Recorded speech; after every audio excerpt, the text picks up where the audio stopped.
Vítam vás na prvom ročníku podujatia Envy Summit, ktoré sa venuje obalom, udržateľnosti a ekodizajnu.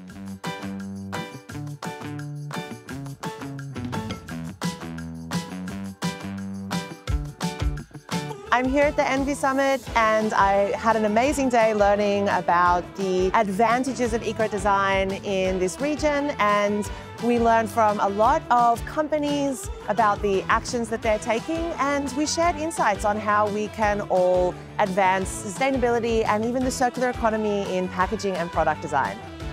Na dnešnom Envy Summite sme v podstate rozoberali obaly ako také. On je nevyhnutnou súčasťou veľmi veľkého počtu výrobkov. Na tomto Envy Summite sme sa práve snažili sklbiť funkcie obalu s tým ekodizajnom, aby výrobcovia nad každým obalom rozmýšľali udržateľne. Aby v podstate od toho vývoja toho produktu, obalu v tomto prípade, cez celý jeho životný cyklus, až keď sa z neho stane odpad, bol tento obal udržateľný. Pozitivním výsledkem celé panelové diskuze bylo, že všechny společnosti, které se diskuze účastnily, vnímají udržitelnost a celou problematiku obalu a ekodizajnu velmi podobně. To znamená, všichni se připravujeme na změny, někteří už změny provádíme a to si myslím, že je důležité pro celkový vývoj do budoucnosti.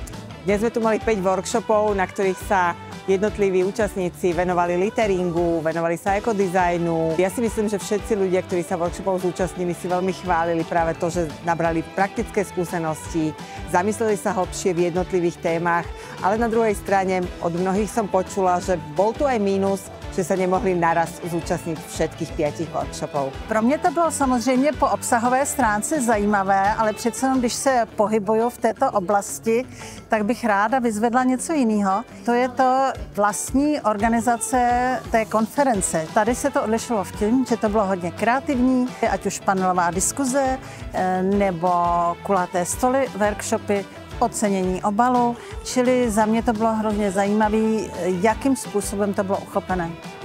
Nesmierne nás teší, že mladá generácia má záujem o udržateľnosť a ukázala to práve v návrhoch obalov, ktoré sa prezentovali tým, že sú naozaj udržateľné od ich výroby, teda od začiatku, od toho, aké materiály zvolili, až po to, že či sú recyklovateľné alebo teda biologicky rozložiteľné.